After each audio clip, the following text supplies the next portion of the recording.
Bonus episode, obscenely early. This is the People's Countryside Environmental Debate Podcast. This is the earliest episode we've ever released. Why is that, William? We're marking International Dawn Chorus Day. Crack on. We are celebrating International Dawn Chorus Day. There was a word that I could not get out there. It takes place every first Sunday in May. It's primarily pushed out there by the wildlife trusts in the UK. It's a worldwide celebration of nature's greatest symphony. Yes. We've actually led some dawn chorus walks, and it is a symphony, isn't it? Yeah, and it's like a proper orchestra. It starts with a few bits here and there, and then slowly but surely it builds up to this huge crescendo, and then it dies out. Do you know what the first birds you hear in the dawn chorus eat? Worms. Worms, because. The early bird catches the worm. So basically, the first birds you hear, like the song thrushes and the blackbirds, they sing first to mark their territories because they want to get out and get the worms because the worms are higher in the soil. They're getting their voices. They're getting their voice heard, yeah. and then they're going for some scran, aren't they? Yeah, and then they're followed by the insect eaters. So yeah, it's an interesting. You can conduct these. It was almost like an orchestra you conduct. And this happens all across the world. People rise early and revel in the sweet sound of birdsong. From rattling wrens in Rotherham to crooning cowbirds in the Caribbean. I'm reading that from the website. It's not my own poetic license, this. So what do you particularly get out of listening to the Dawn Chorus yourself, Stuart?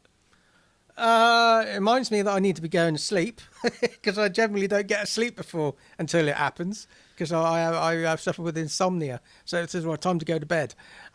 What do I get out of it? Again,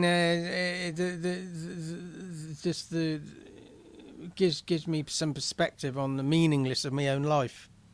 Because this stuff's going on. If I pop my clogs, this stuff's still going to be singing out there. Just carries on, right? Yeah. But doesn't that just say that life just will carry on after you? Yeah. And also that it's...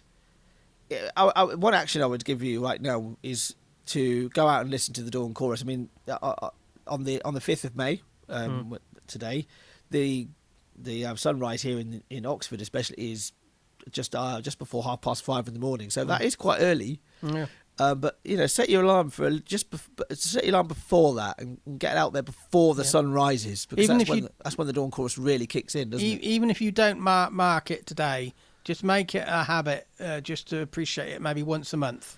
Yes. Through the rest of the year. Yeah, and to answer your question, the birds start singing before you even have a semblance of light. I remember doing a guided walk, Clew Hill Farm near Bicester, a number of years ago, but it was about I think it was spring 2017, and I slept up in the shed up there, and I'm not kidding you, the birds were singing about an hour before the perceivable light.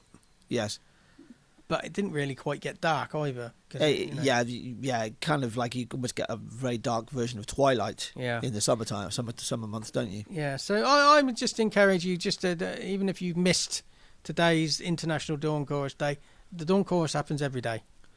Yeah, and just go out there, and you don't have to identify the birds.